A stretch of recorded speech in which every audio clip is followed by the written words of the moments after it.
a world where insanity reigns supreme and safety pin manufacturers are running out of metal for the diapers of the leftists, it's comforting to know an ancient, fat, long-haired, bearded reprobate has your mind in mind. Ladies and gentlemen, boys and girls, children of all ages, broadcasting behind enemy lines in occupied California, and despite every attempt by the SHR Media Network to revoke his shameless contract, we return to the bloviating Zeppelin's Berserk Bobcat Saloon. You're listening to Late Night Radio on the SHR Media Network. Caution, there will be mature themes explored and potentially adult language used. If conservatarian words, phrases, certain concepts, or rhetoric offends you, tune out now.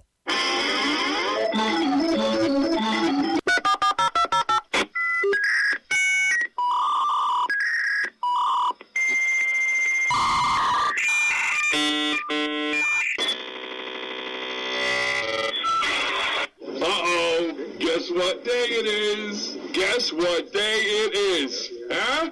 Anybody? Julie, hey, guess what day it is? Oh, come on, I know you can hear me. Mike. What day is it, Mike? Tomo, you magnificent bastard, I read your book. I drink your milkshake. How dare you? I call that bold talk for a one-eyed fat man. Fill your hand, you son of a bitch! Captain. Captain. Captain. Captain. Captain. Captain. Captain. Captain. Captain.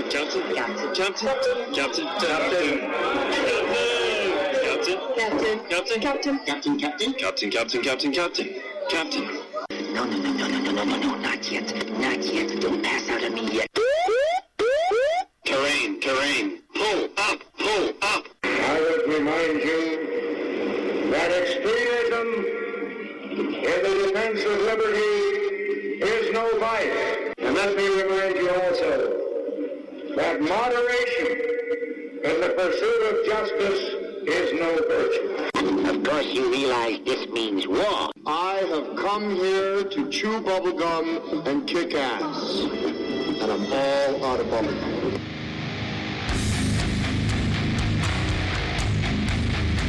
And we're back. We are definitely back.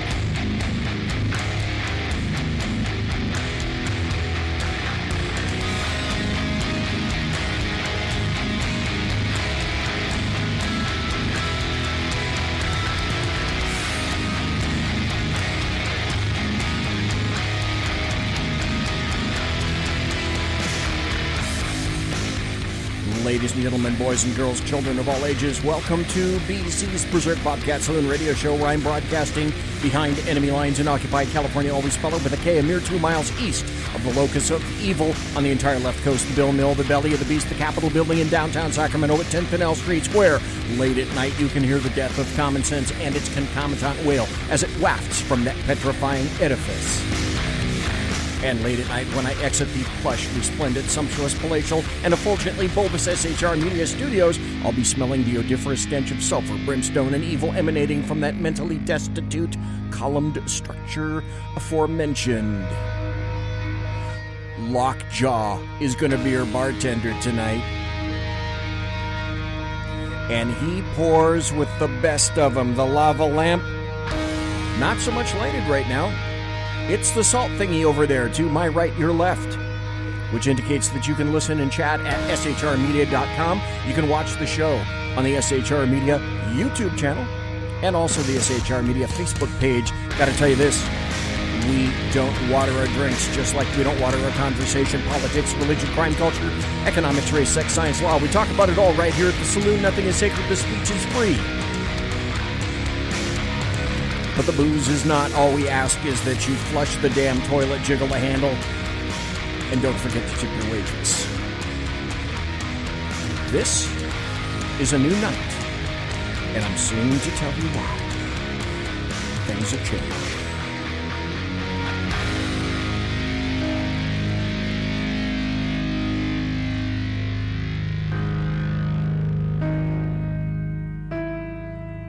A full 2 hours of buttery political goodness, right at the at the ends of your fingertips. You have it available to you right now. You can listen on shrmedia.com, or you can watch video of all of that.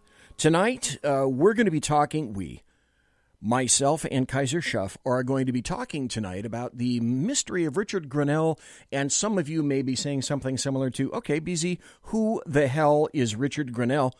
See, that kind of rhymes a little bit. We're also going to be talking about the coronavirus, and I have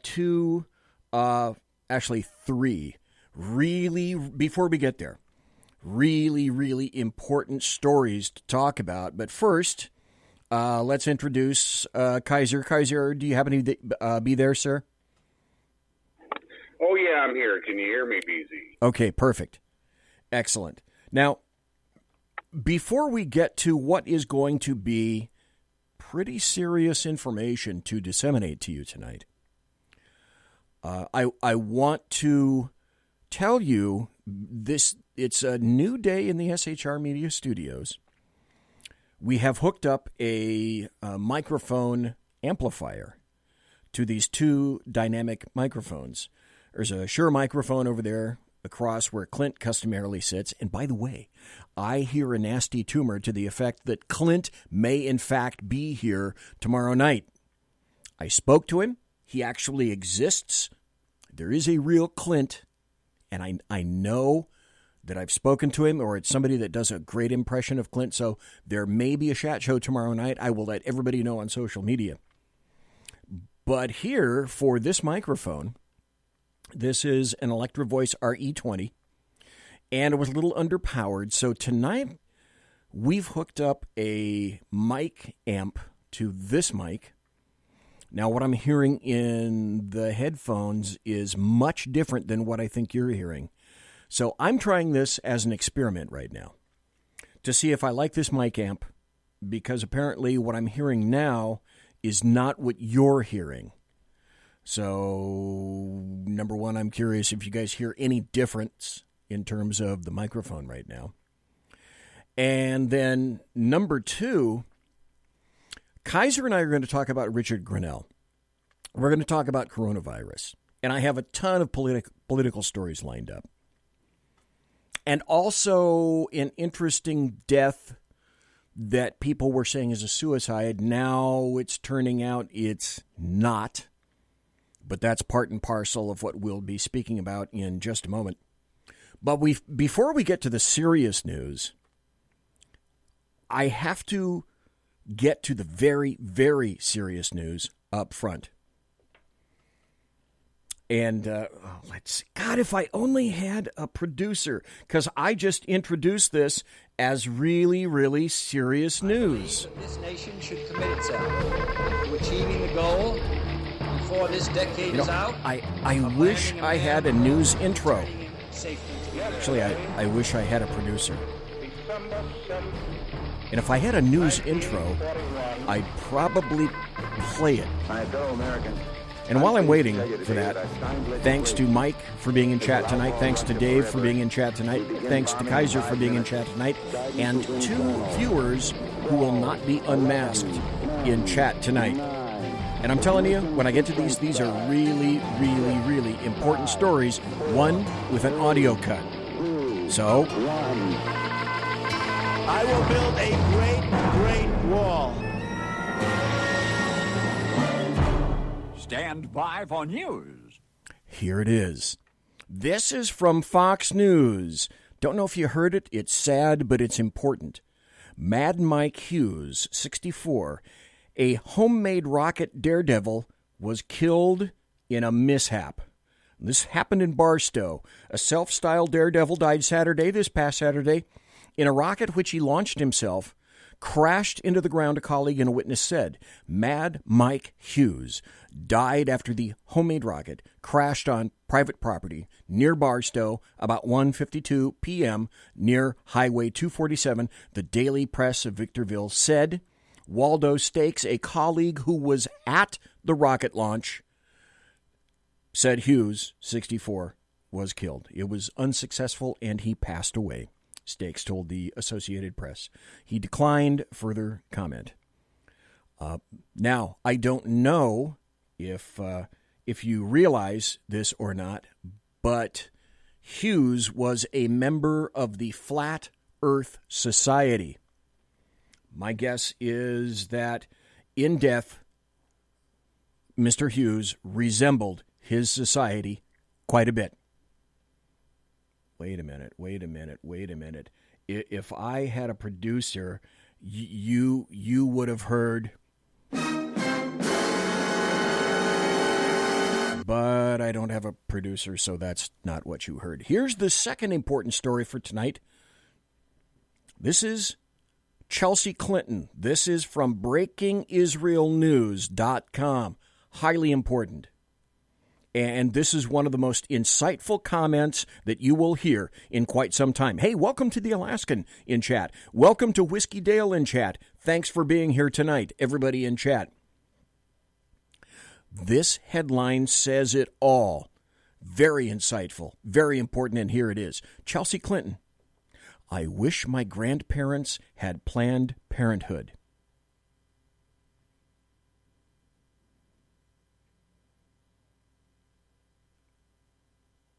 Okay, think about that, Chelsea.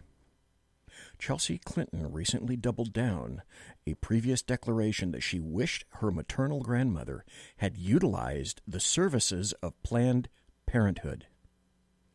Though she insisted her intention was not that her mother would have been aborted rather than born, the ugly truths of Planned Parenthood present a far uglier picture than she probably intended. Okay, yeah. This is what passes for intelligence in the Department of Leftists. Now, this is an audio cut. Highly important. This is the mayor of Georgetown.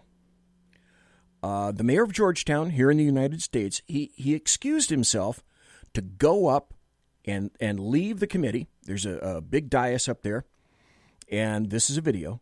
He excused himself to go to the bathroom in the middle of a meeting. The dealio is, though, that he forgot to switch off his mic, and I guess you could say something similar to hilarity ensued. Thank you, Mayor. I'll try and keep this brief. I won't belabor all the details. I'm sure most of you remember Mr. Guest's presentation from last time, and I imagine he's going to hit some of the highlights here in a minute. But the thing is that these deadly infections, there's something we can do about it. And what we can do is call on governmental representatives that are higher up the chain of...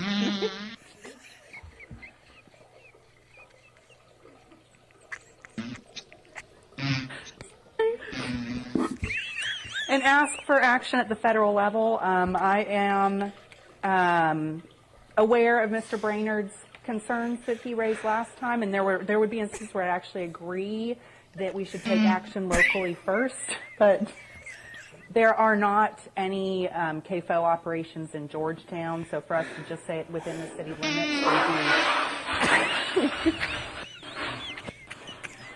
would be...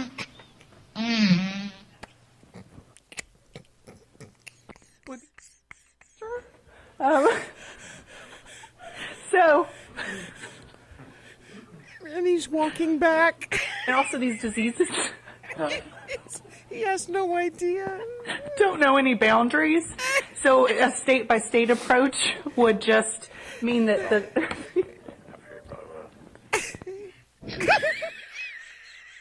Okay. I thought I'd get us in the right frame of mood. Kaiser, are you there still, sir? Did you have to go to the bathroom? No, I was here listening. I had three things. First, the conspiracy nuts are going to go nuts over the flat Earth because they'll say he died and took the truth with him that it is a flat Earth. Yes. Yes. Yeah. Secondly, on the mayor, I don't even know if I want to touch the middle one, and I don't know if I want to touch this third rail of politics. But two things come to mind. Yeah? The mayor doesn't know how to shut a door. Apparently not. And the the other thing is that stenographer is going to have a bitch of a time putting those in the minutes. How do you translate that? I think it's just frap. I am so easily entertained. I could say I'm Me sorry, too. but I'm not. I just thought I'd start the show off with a bang. Okay, a little bit of background, folks. KAISER SHUFF is here tonight. He's going to be here for the entire 2 hours. The phone lines are going to be open when we get into the topic. So if you want to call, as a matter of fact, let me put that up right now. If you're watching on video, the phone number is in there on video. So if you want to call a little bit later, if you have a question or a comment, it's 575-208-4481. 575-208-4481. That number in Zanzibar is 575-208-4481. Now here's the genesis of the show tonight. KAISER had great information and contacted me on social media, and then we sat and spoke about this. Yeah, Mike says a bang, BZ, more like a drizzle. So we were going to originally do this show on KAISER's show, and then that ability, he didn't have the ability to do that. I think we were going to do that Sunday night. Excuse me. And instead, Yes, because we couldn't do it Sunday night, we thought, okay, well, tell you what, why don't we do it and just take the full 2 hours on my show tonight, and then if we blast through this, and if we blast through the coronavirus information, some of the updates, then I've got so much stuff to talk about. Oh my God, it's a target-rich environment. But first, let me go into a little bit of the background. KAISER, you wanted to talk about Richard Grenell, and for those of you folks who are unaware of who Richard Grenell is, he's the former ambassador to Germany for the United States. Now, the news that you need to know is that President Trump, the DNI stepped down. And the DNI in the United States is the Director of National Intelligence. So the DNI is over the head of the CIA, over the FBI, and over basically all 17 intelligence agencies. So the DNI is the major, I wouldn't really say coordinator, but the major representative of all the intelligence agencies. They all go through him. They all, or her, whoever it happens to be. But the DNI is in charge of the CIA, the NSA, DIA, etc., all on down the line through the alphabet agencies. Now, I didn't think that the appointment, and this is a temporary appointment, of Richard Grenell was anything of any real significance, and it passed through my brain housing group. But KAISER made me aware of some very significant things with regard to Richard Grenell, pointed these out to me, and then explained a few things. Well, I have some audio cuts tonight. One of them is from YouTube. And KAISER explained that the Dave Rubin report was going to have something about this. And it turned out that from February 20th, I think, he was on the Dave Rubin report, Richard Grenell. And so I wasn't aware of the significance of what was happening with Richard Grenell, but KAISER was. And so he thought it would be a good time to let everybody know about what's happening with Richard Grenell, why his appointment to DNI is significant, and some of the ramifications of this. So now that I've done a little bit of the background of this, KAISER, why don't you take it and explain, give folks more detail about why this is an important thing? Well, first, just to clarify a couple of things. ODNI was originally established not to oversee those agencies. That's what it's become. It was supposed to be a place for clearinghouse of information, okay? And that was all it was supposed to do. Then it took more power, as bureaucracies tend to do.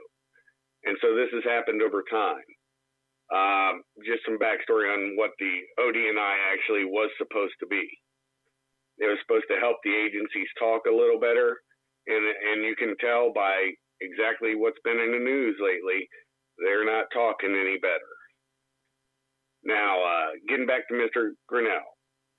Yes, he went to Germany. First off, his sexuality means nothing to me, but it is fair to point out, when I came into the military, there was no don't ask, don't tell policy. There was not no live and let live policy. We actually arrested homosexuals because of one reason. And people will say, well, you could say that about married people. That's right. That's why in the UCMJ, Uniform Code of Military Justice, homosexuality and adultery are punishable. Okay? Those are actual laws, and they're not blue laws. And it's because you open yourself up to blackmail, which if you have a security clearance can be a problem. Richard Grenell is openly homosexual. That's okay. I'm not caring about it. I guess our culture's moved on from that. But still, that's a thing. The thing that I brought up with you, BZ, was kind of important for people to understand.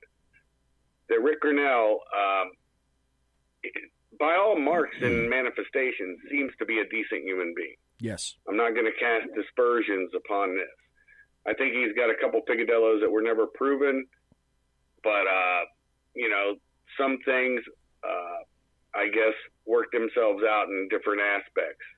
And I don't know if I'm even going to breach that part, just because of where that information comes from, and I'm just not going to probably touch on that. But I did tell you about it offline. So anyways, here's the deal. His number 2 pick came from Devin Nunez, a person out in your area, your neck of the woods. Exactly.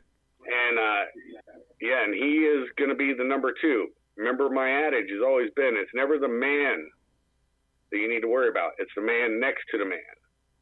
Kash Patel is actually the one who found out about the fraudulent dossier and backtraced everything for Nunez. So, now we're getting down to the nitty-gritty. We have the investigation that's going on right now by, why am I mind dumping his name? He's actually a USAA, United States Assistant Attorney, out of, I think, the Carolinas. I could be wrong on that. Are you talking Durham? You're talking about Durham. Okay, right. Yeah. And his investigation's taken him to Italy. It's taken him to England, Australia.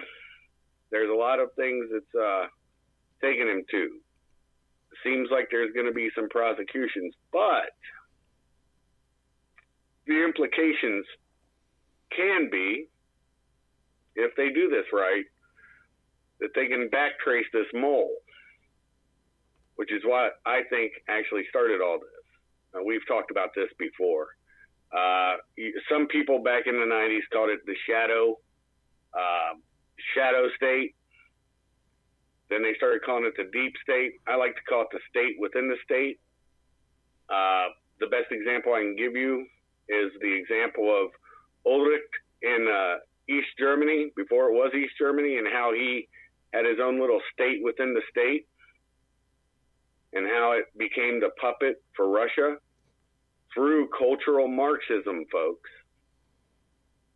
And I believe what he's going in to find out is to try to unravel everything that happened during that political season in 2016. And he's got Kash Patel with him. Like I said, never look at the first man, look at the second man. Kash Patel's on point on this stuff. He's already reeved up. He was on the congressional, when actual Nunez was the chairman of it, the Intelligence Committee. So between that and Grenell going to Germany and being right there on the European tip of the spear, so to speak, probably a lot of information has passed through his ambassadorialship. Well, you mentioned that, and it's interesting to note the Washington Examiner had an article about that as well, and it said a National Security Council staffer made the jump over to the intelligence community, according to multiple reports, and it specifically names Kash Patel, who previously served as an aide to the House Intelligence Committee's Devin Nunes, just like you indicated, was appointed to be a senior advisor to new acting director of national intelligence, Richard Grenell. A source told CBS News there's a new mandate to clean house, including a top-to-bottom review of ODNI operations that have expanded since 2005. Oddly enough, KAISER SHUFF, just like you said. Patel's move was first reported by Politico. Trump announced on Wednesday that Grenell, the U.S. ambassador to Germany and a Trump loyalist, but only recently, would replace Joseph Maguire as acting DNI. And if I'm not mistaken, KAISER acting director is good for what, 90 days, something like that? It's a 200-day thing. That's why the last director left. Okay. Because he'd expended his 200 days. He didn't get pushed out. He just met and he got replaced. Because in this political climate, getting a permanent director is probably going to be an uphill battle no matter who he picks. Oh, God, yes. But the point is that he, during that time, those 200 days can be very fruitful. They got rid of, and we talked about this too, General Flynn. He did a lot of damage to some of the stuff they were doing. And Grenell and Patel, what I think you're going to see, though, I do think that in the next election, if we get Trump back, I believe Flynn will be probably the intel guy, the ODNI. That's just my feeling. It doesn't mean it's fact. I think he'll get a full pardon. Either way it goes, just like Stone.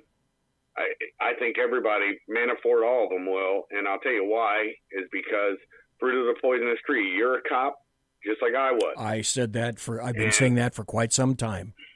It has to be that way. It should be that way. That's right. That's how all jurisprudence is, state, federal, local. And anyways, so that's sort of my roundabout stuff on him. If you want to get into some of the more personal stuff on him, we can do that. If you want to play some clips, that'd be good, so we can go from there. I've got some stuff about Grenell talking to,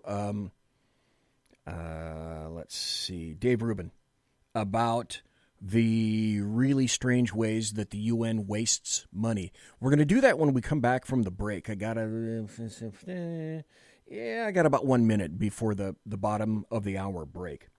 So we're going to cover this and the Washington Examiner article. I've got a ton of articles to talk about. We will get to a recent death/suicide that we'll be speaking about very shortly. Richard Grenell is now the highest-ranking openly gay official in U.S. government history, and no, it wasn't Obama who put him there. And he's changed a little bit. Grenell, who is the director of national intelligence appointed by Trump, for years he's been, quote, a Trump loyalist, but he wasn't always a Trump supporter. In 2016, before Trump became the presidential nominee, Grenell called Trump dangerous, and he spoke out regularly in favor of Ohio Governor John Kasich. But when we come back, now I wanted KAISER to hear that specifically. So when we come back, I have some audio to play about Grenell weighing in on waste at the United Nations. But I specifically want to ask KAISER when we come back, number one, why would President Trump appoint the German ambassador to Germany as his DNI. And what's the importance of that? Why Grenell over anybody else? Because he seemingly came out of nowhere. Grenell has shared intelligence, surely. And Grenell, I would bet, has been privy to a lot of very specialized information. The other aspect of this is that Grenell, oh my gosh, is he now attacked by the leftists and the Democrats and the American media maggots? He is grandly attacked now. I just find that very interesting. So we'll be right back after this with more of Kaiser and myself talking about Richard Grenell and what it all means. Like I said, why Richard Grenell? Conservative media done right. You're listening to the SHR Media Network. For 50 years, I've seen the American people blinded by corrupt politicians, a lapdog media, and deceptive Islam. The one thing the elites fear is one man with a cane. I'm Dave Milner. Join me through Spreaker, iTunes, and SoundCloud, through SHR Media and the Western Free Radio Network, for half a century of experienced perspective on political and social issues, weekly on The Unpleasant Blind Guy. And catch me on Jeff Mitchell's EDL Radio on blogtalkradio.com. There's no surrender, ever. Because truth is not always pleasant. It's your business diva here, Melanie Collette. I am inviting you to a front row seat as I discuss some of the most intriguing details of wealth and finance with today's movers and shakers in the world of business. Listen in and discover financial truths on a global, domestic, and household scale. Uncover topics that will impact your wallet today and in the future. Money Talk with Melanie airs Monday through Friday, 5 p.m. East, 2 p.m. West, right here on SHR Media and High Plains Pundit Talk Radio. You can't afford to miss it. From a public locker inside a dilapidated Long Island rail station comes a show designed to piss off liberals using truth, facts, and ridicule. The Lid Radio Show, featuring the conservative voice from the People's Republic of New York, the Lid himself, Jeff Dunitz. Tune in every Wednesday at 2 p.m. Eastern, 11 a.m. Pacific on the SHR Media Network. Go to shrmedia.com. At Lid Radio, we fight for the truth, justice, and a good kosher T-bone. If you don't listen, Hillary Clinton might sneak into your bedroom in her housecoat late at night and blame you for her election loss. It's the Lid Radio Show with Jeff Dunitz.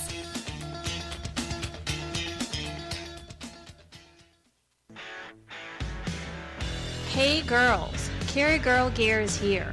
More and more women every day are concealed carrying, participating in competitive shooting, and getting firearms training. It's not a boys' club anymore, and we don't have to shop in their stores anymore either. Finally, a cool and unique clothing line just for women. Dope tees and hats for the patriotic concealed carry and 2A girl. So what are you waiting for? Go check out carrygirlgear.com today. Broadcasting behind enemy lines in occupied California, a mere 2 miles from the state capital, the bloviating Zeppelin's Berserk Bobcat Saloon radio show can be heard every Tuesday and Thursday night at 8 p.m. Pacific and 11 p.m. Eastern, only on the SHR Media Network. Go to shrmedia.com to listen. You can also watch on the SHR Media Facebook page and the SHR Media YouTube channel. No goldfish were abused in the making of this ad.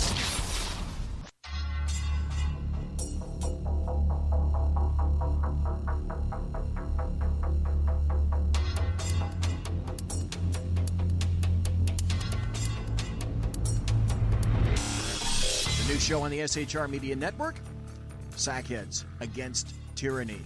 On shrmedia.com. Go there quick like a bunny, 11 p.m. Eastern, 8 p.m. Pacific, every Wednesday. Live and direct on the SHR Media Network.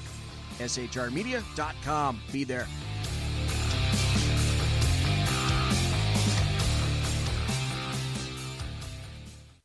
Hey, this is Michael Wright. And I'm Shannon Wright. Join us for The Right Way with Shannon and Mike, Monday through Thursday from 7 to 9 a.m. right here on SHR Media. Why are they joining us? For fun things like sports, politics. Oh, maybe some news and entertainment? And all kinds of other things. Money and recipes and events, all kinds of stuff. Yeah, so join us Monday through Thursday, 7 to 9 a.m. here on SHRmedia.com. Conservative media done right. You're listening to the SHR Media Network. Ladies and gentlemen, boys and girls, children of all ages, welcome back.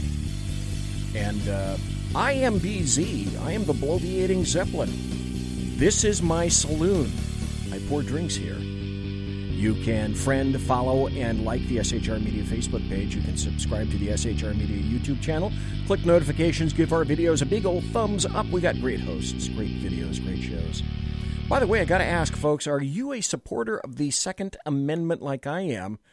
What I might suggest is you go join the U.S. Gun Owners Association, the USGOA, over on Facebook. Great news about the Second Amendment, firearms testing, etc. Tonight we got... and again, thanks to Mike for being in chat. Thanks to Dave for being in chat. Thanks to the Alaskan. Thanks to Jack Alexander. Thanks to Whiskey Dale. Thanks to Kaiser. And one viewer who we will not unmask. Thanks to everybody for being in chat tonight. I appreciate that. And thanks, of course, to Kaiser for being on here. I asked Kaiser, I said, hey, when we come back, can you tell us the significance of President Trump deciding to appoint Richard Grenell, former ambassador, U.S. ambassador to Germany? Why would he appoint Grenell, seemingly out of nowhere, to the position of DNI, Director of National Intelligence?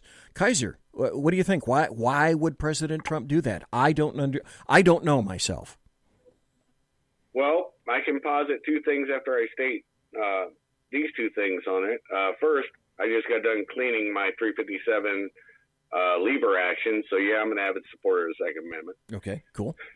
And after that, the other thing you were talking about, I just mind dumped. But I remember the two questions, and I had to pause it and think on those two things. First off, Germany has always been a gateway to the East. That's why geopolitically, when there was an East and West Germany, the Soviets had one part of it, and we had the other. Yes. East and West. And that's why we had a highway that took us all the way through, and a train that took us all the way through East Germany to West Berlin.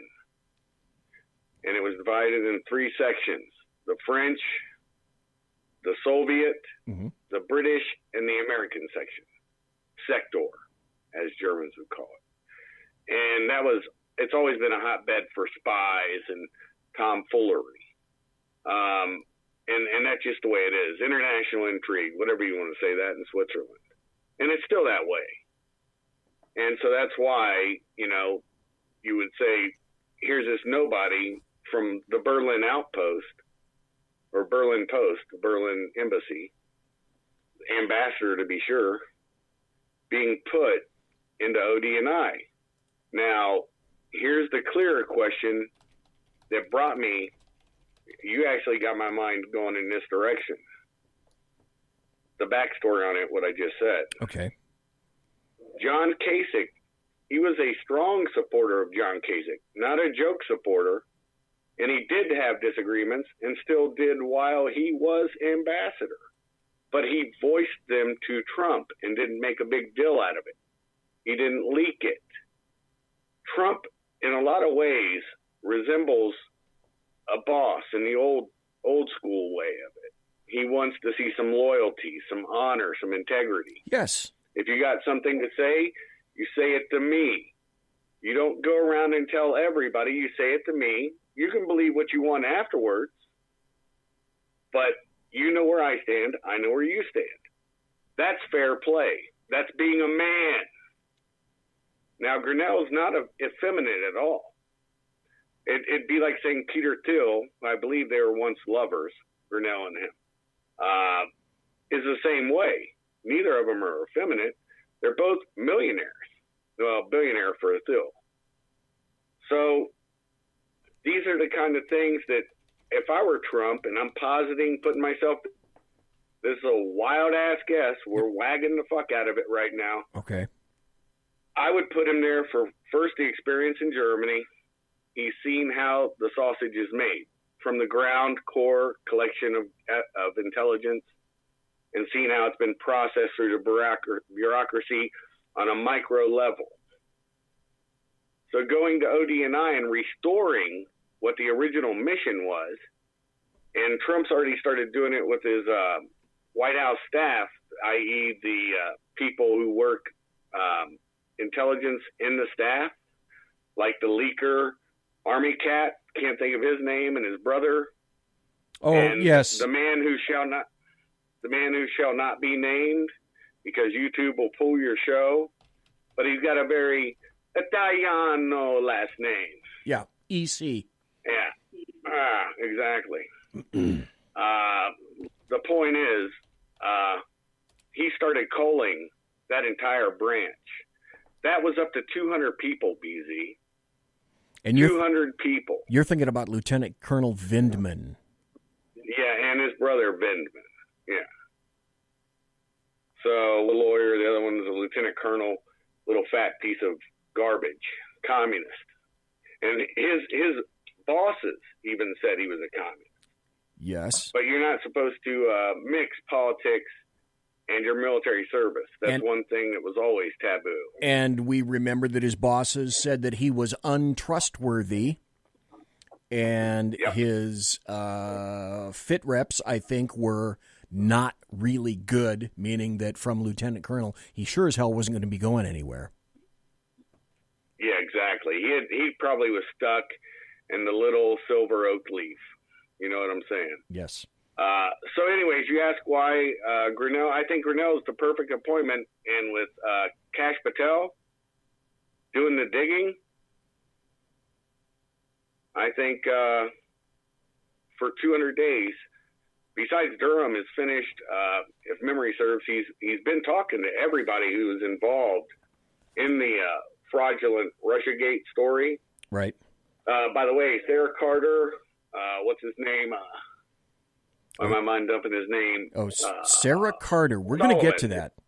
Yeah, Sarah Carter came out with a kick-butt article today. And Solomon, John Solomon, who used to write for The Hill, but they fired him.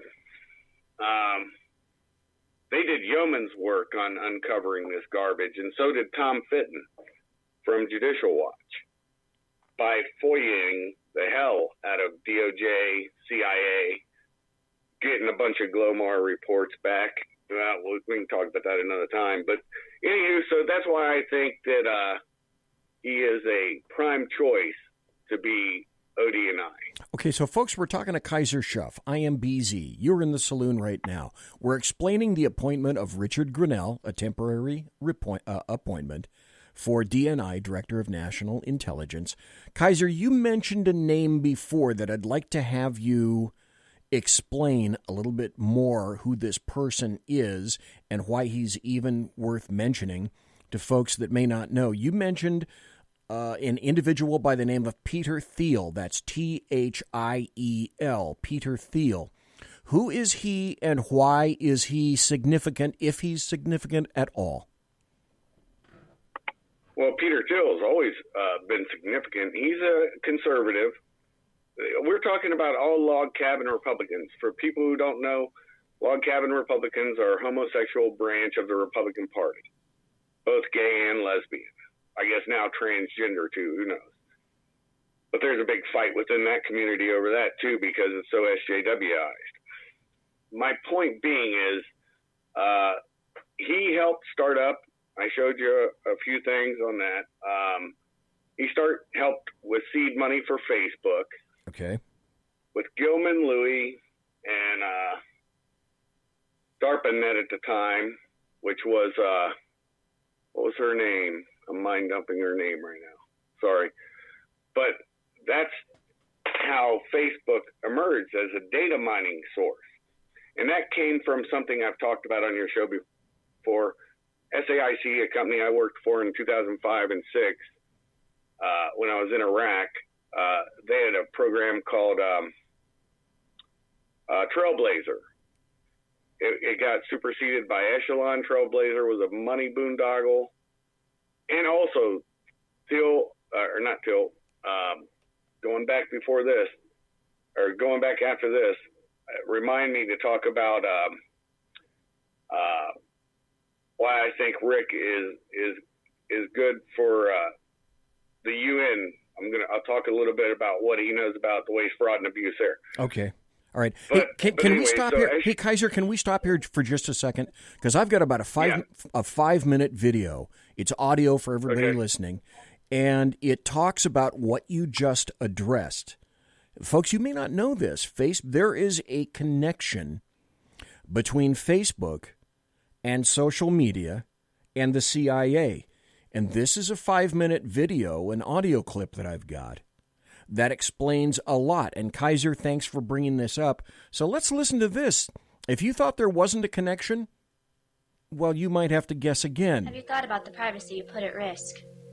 The Facebook allows users to post their favorite music, books, movies, their address, hometown, phone number, email, clubs, jobs, educational history, birth dates, sexual orientation, interests, daily schedules, exactly how they are related to friends, upload pictures of themselves, and even political affiliations.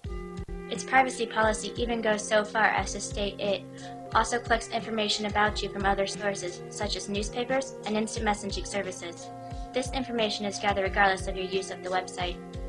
Think that's scary? The Facebook's term of service state, by posting member content to any part of the website, you automatically grant, and you present and warrant that you have the right to grant to Facebook an irrevocable, perpetual, non-exclusive, transferable, fully paid, worldwide license with the right to sub-license to use, copy, perform, display, reformat, translate, excerpt in whole or in part, and distribute such information and content, and to prepare derivative works of, or incorporate into other works such information and content, and to grant and authorize sub-licenses of the foregoing.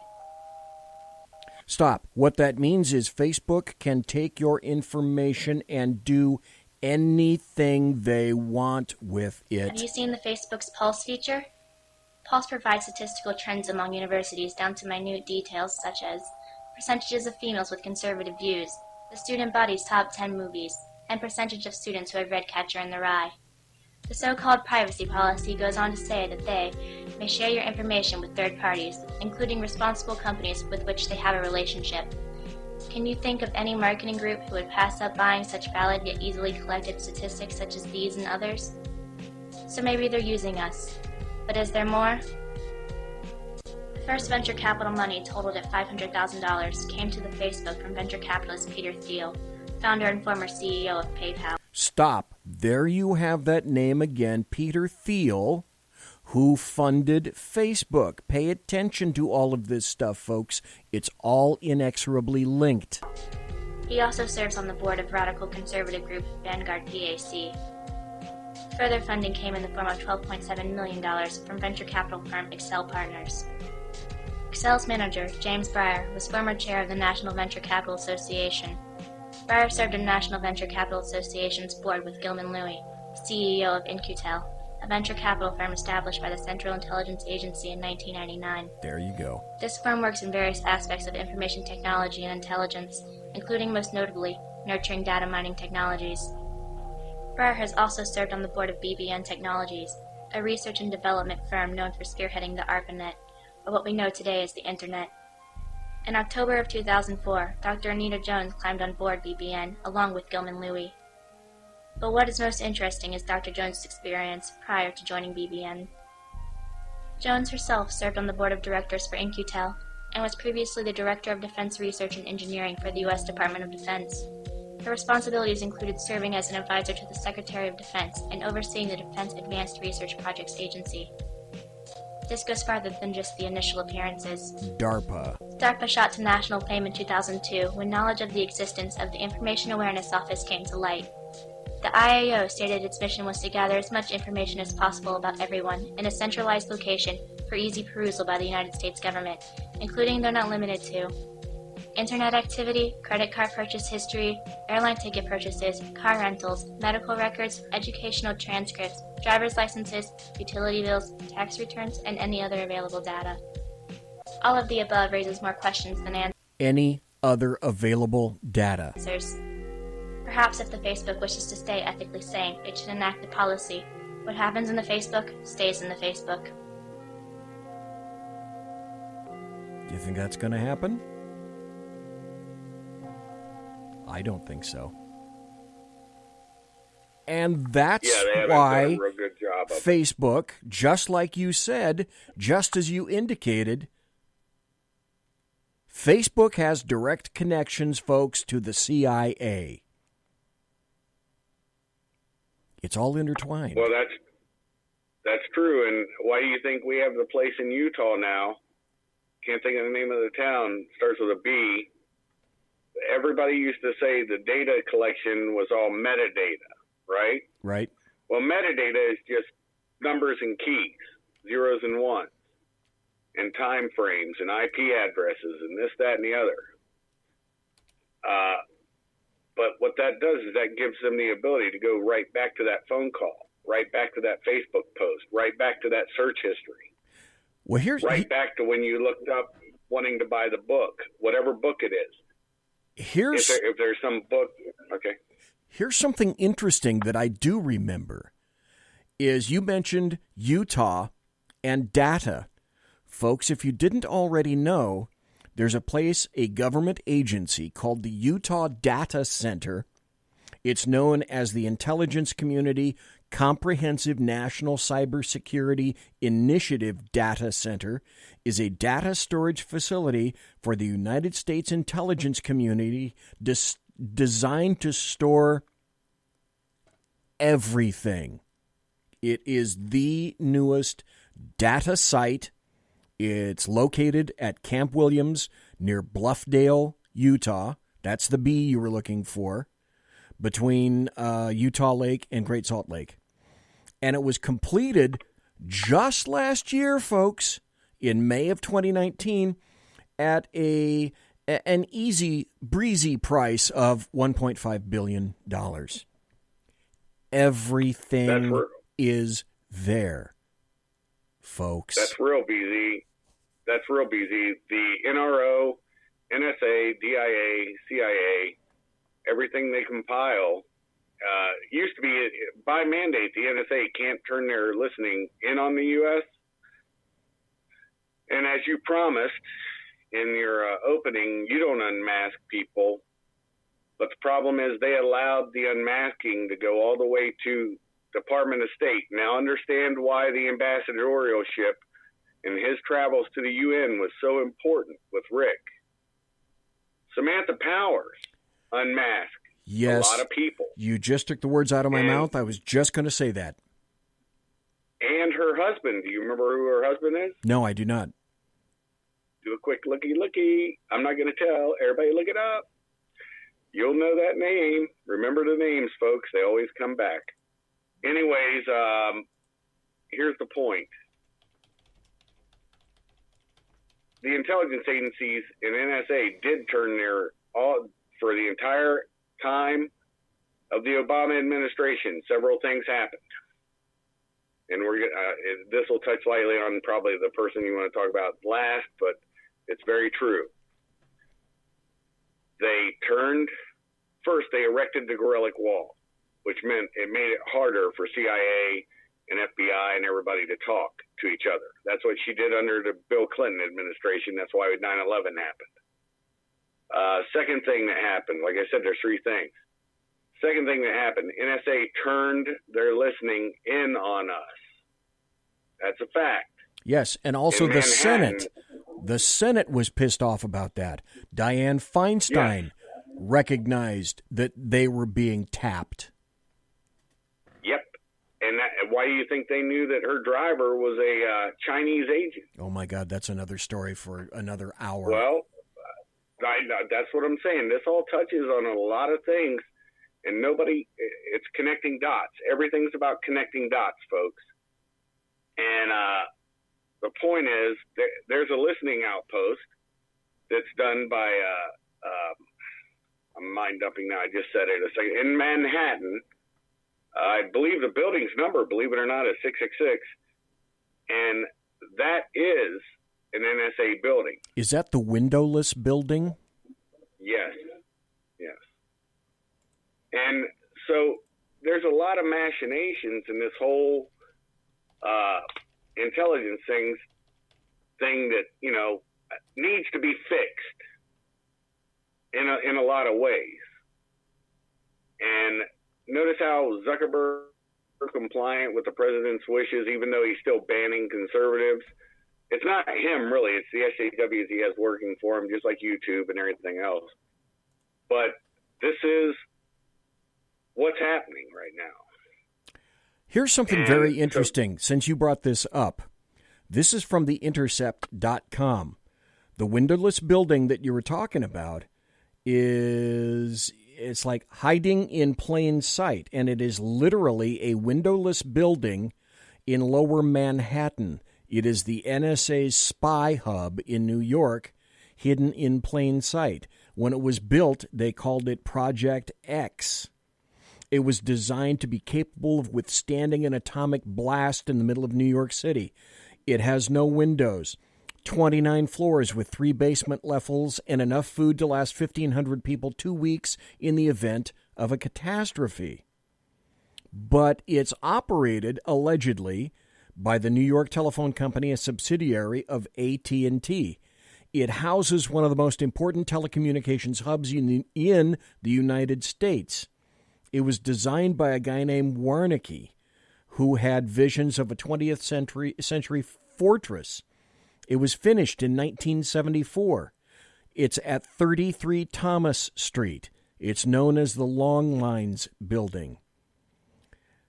And it's right in the middle of Manhattan, hiding in plain sight. Yep, that's it. That's exactly that building, and that's 3 levels they admit to underground. Yes. Anyways, I don't want to get into that subject. It's a long subject. But the point is that now you're starting to see how the webs of this hydra, this tentacle, starts to expand. And I'm hoping, doesn't mean it's going to happen, folks, but with the waste, fraud, and abuse that he knows what goes on in the UN and within State Department's corrupt, folks, and it's full of a bunch of communists. The last stat that I heard is that the Department of State was voting back in 2016 about 95% for Hillary Clinton. And I think that tells you essentially all that you need to know about the person or the personnel that work in the Department of State. Now, you said that you think the deep state is kind of a thing unto itself. I submitted, and I said last year, and I think the year before, there are actually 4 branches of government. Now, the standard branches of government are the executive, the legislative, and the judicial, and I submit the 4th branch of government is the deep state because they keep, no matter what regime is there, they are still there. They are the long-term workers, and you can't dig them out. They're like termites dug in. They can be fired. Oh, they can be fired because they have to adhere to civil service rules. Their GS ratings are all over the map. Folks, we're talking to KAISER SHUFF. We're talking about intelligence. We're talking about Richard Grenell. We got about 1 more minute before the top of the hour break. When we come back after the break, this will be the end of the first hour. My God, KAISER SHUFF, an hour has gone already. I can clean this up real quick, brother. Okay. The SES, the Special Executive Service, and the SIS, Special Intelligence Service, those are all not under civil service. Those are appointments. Those are Special Executive Service. Those are lawyers and stuff the government hires. Okay. And gives them those ratings. That is the bureaucracy. That's the head of the Hydra. And the tentacles will start to retract from there. Anyways, they give a nice, cozy environment for all these communists.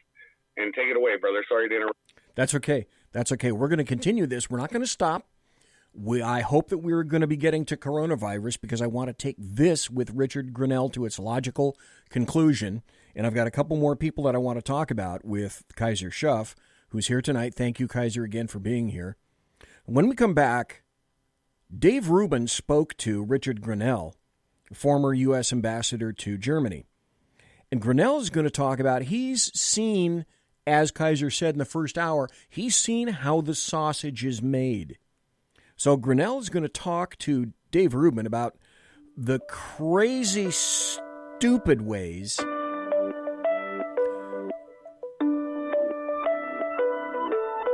hang on just 1 second, folks.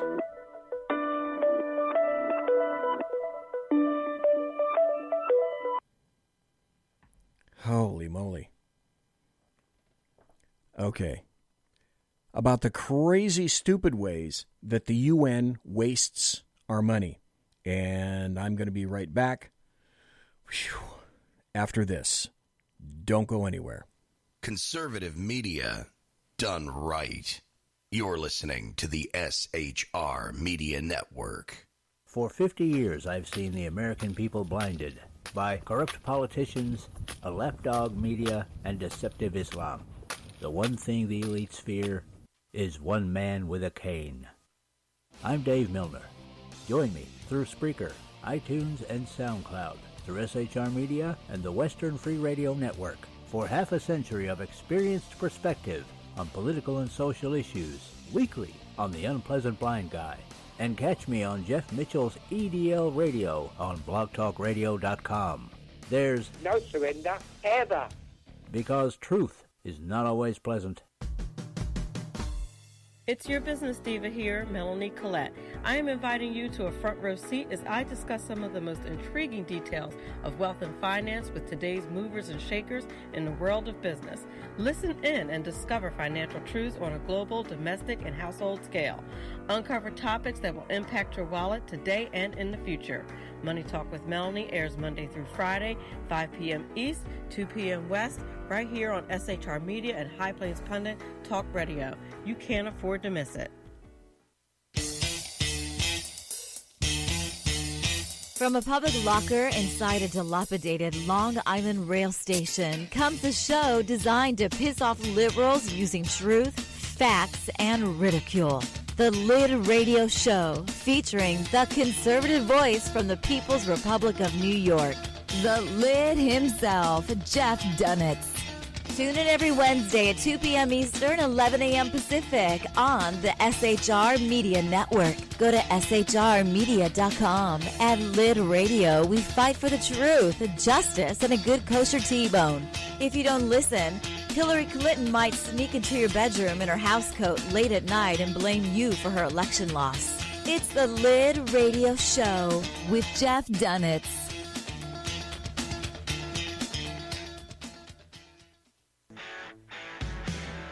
Hey girls, Carry Girl Gear is here.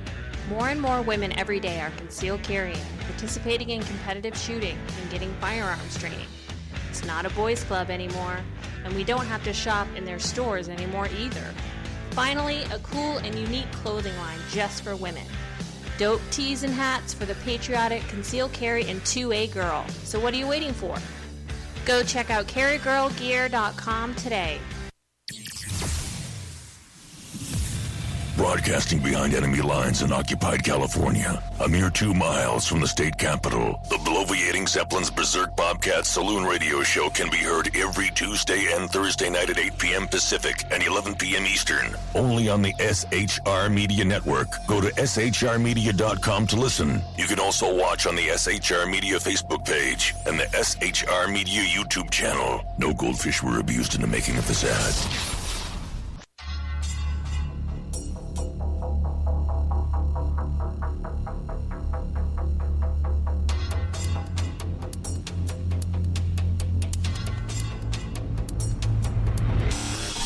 New show on the SHR Media Network, Sackheads Against Tyranny. On shrmedia.com. Go there quick like a bunny, 11 p.m. Eastern, 8 p.m. Pacific, every Wednesday. Live and direct on the SHR Media Network. shrmedia.com. Be there.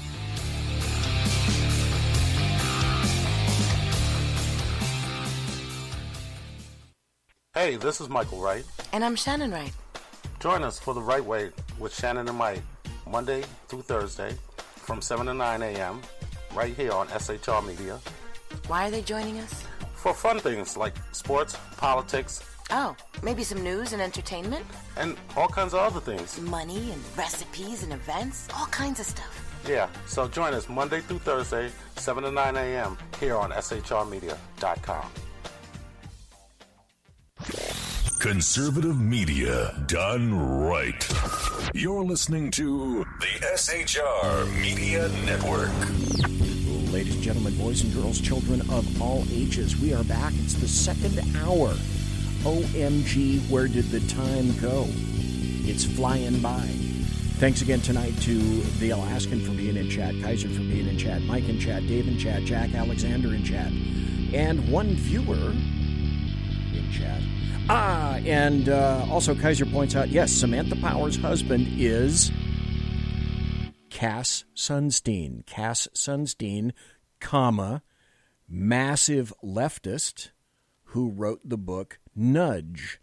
And Nudge, if you haven't read it, is all about the ability of leftists to nudge you just a bit, like the frog in the boiling pot, over to their side, and they'll do it bit by bit by bit until they get you there. That's Cass Sunstein. I think Mike is on the line. Mike has a question. Mike, you there? I am here, BZ. What is up, sir? My question is this. My question is this. Y'all mentioned your guest right there mentioned Utah. And that brought me, and I asked the question a couple times in the chat room. The person that we've been hearing things from Dribs and Drabs about, what's his name, Barr and Durham, but the guy we haven't heard from yet, and we were supposed to have heard from a report from this guy who's out there in Utah, is that attorney sent out there to Utah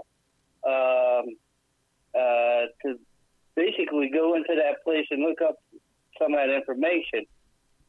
Former, I'm blanking on his name now. I had it in a chat room earlier. Not Durham, not Barr, but what was his name? He sent him out to they sent him out there, and he was supposed to do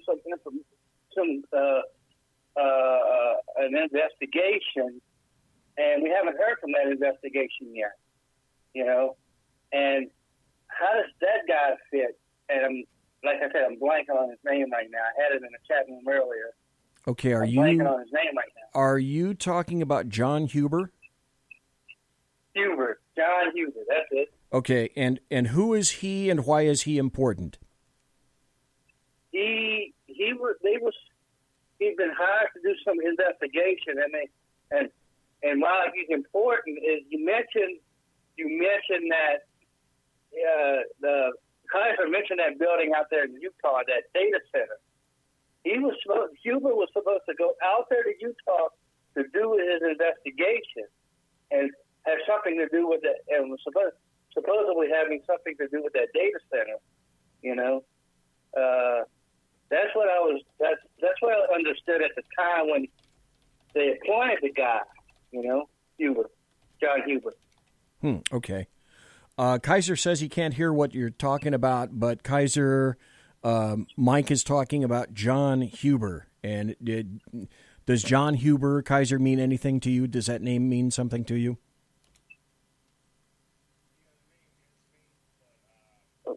I could hang up, BZ. Okay. Go ahead and hang up. All righty. Thank you.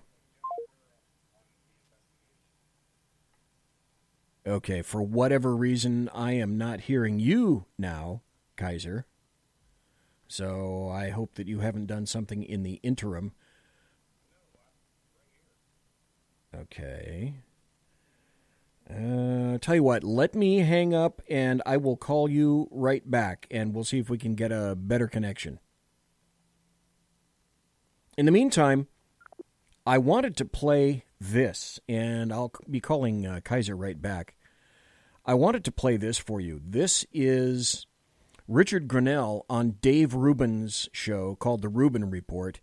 And Richard Grenell, now the new DNI, is talking about the crazy-ass ways that the UN is wasting our taxpayer dollars. It's challenging to go to the UN and participate in the system where the UN says, we have this formula and every country gets to have a certain amount of people get jobs at the UN. So they look at the formula and they say, oh, well, how many people do we have from Nigeria? Oh, we need more. Go hire people into the system from Nigeria. It tends to not be whether or not someone is qualified or has the skill set. It is, are we being fair and equal on the disbursement of jobs? We're hearing a lot of this idea lately all over the place. Right, and that's where it breaks down, because you're hiring people that really don't know what they're doing and they waste money and the UN becomes a jobs program. Can you talk a little bit about just generally what the state of the UN is and what it was like to be there? And, that so many people think that this it's is like Dave this Rubin now. Sort of perfect thing that the countries come together and figure out what's right for everybody. Like, they love the idea of it more than, I think, functionally how it works or does not work. Well, first of all, I always try to correct people that the UN doesn't really exist. The UN is member states. Right? So when somebody says, oh, the UN says no, I always say, the UN doesn't say no. Members at the UN, maybe Russia and China got together in the Security Council and said no, but the UN doesn't take a position. And so I try to not just reflexively blame, oh, the UN stopped something, because it's really member countries. That's the first thing. The second thing is the UN does not work unless the U.S. is leading it, whether it's the World Food Program, UNICEF, UNDP, the development programs, whatever it is, the U.S. has to be there, otherwise the UN does not work. The UN system... Okay, stop right there. Grenell made a very interesting point, and I'm going to ask you, Kaiser, right now, basically what he's going to talk about, because I'm running out of time tonight for the 2 hours. Essentially what he's saying, and I'll ask you folks right now, and Kaiser also, he's saying that the UN won't function without the United States. Now what that means, let me do the translation. The UN will not function, cannot function, for a number of reasons, because of United States coordination, because no one else can do that. The second aspect is the only way that the UN functions is due to taxpayer money, American taxpayer money, my money, your money, which also gets back to, why are we funding a UN? Kaiser, are you there, sir?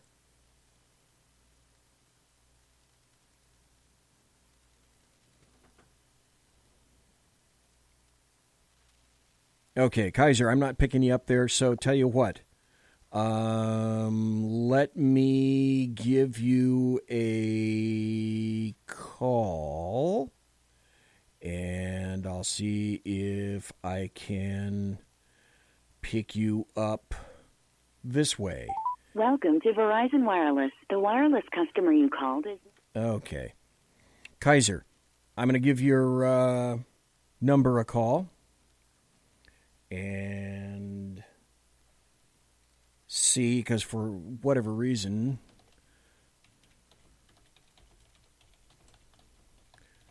the Facebook connection is not working. So let me try this now. Because we spoke about this. If we need, it's always good to have a plan B moving. And they may or may not be a plan B. Okay. Let me try this again. Welcome to Verizon Wireless. The wireless customer... Okay. We're going to move on. In any event, there are a lot of things that need to be connected in this. The politics, the various aspects. Grenell is in there, and apparently it's there to according to KAISER, to clean house. Everyone is there to clean house. The deep state, etc. It's all there. Folks, here we go. Let's see. And KAISER, do I have you back, sir? Yes, you do, brother. Okay, yes, great. You do. Good. Plan B we must be works. hitting on too many good points. I know. We must be. we're aggravating something. Yes, and I want to tell you, though, now the sound is really good. Just to let you know, boy, is the sound good. Okay. It's much clearer. Awesome. Well, what he was talking about that I actually, because I couldn't hear you or him for a minute, he was talking about Uber. Uber was the guy who handed in his resignation. I don't really understand what his point was on that, but I didn't hear all that. So that's where I stood. You asked me that question, and I went to answer you. Okay. So that's just to clear up what Mike said. I have no clue what he was talking about. I mean, Durham's doing the investigation. Uber was just appointed acting attorney general for a little bit. So, I mean, that's really all he was. So, okay, you mentioned in terms of connecting a whole bunch of the dots together, and that's how all of this stuff is. Everything is so inexorably interlinked. There are hundreds and hundreds and hundreds of players involved in this, and if you think it's anything remotely simple, it simply isn't, because it is so deep, so long, and so abject. One of the thousands, PC. Yes, I stand corrected. You are absolutely right. It is thousands of people. I'm going to make a point just for a moment, if I can. Have we, that anyone can think of, ever had in the history of the United States one individual, President Trump, who is so reviled by so many people, wakes up every morning and is the focus of people attempting to take him down by any means, in any fashion? All 17 intelligence agencies, everyone on the political left, every leftist, every newspaper, every bit of the American media maggots, tons of people in the United States, many people all over the world, and yet this guy gets up every morning and faces that kind of onslaught. I don't think KAISER, and if you know, or anybody else that's listening, knows of anybody that is the focus of more hatred and discontent, and not just survives in that environment, but thrives and may get reelected in November of this year, despite this continuous firebombing of him. Can anybody else think of another human being of standing or note that could otherwise survive the terrific onslaught that President Trump takes every day, every hour?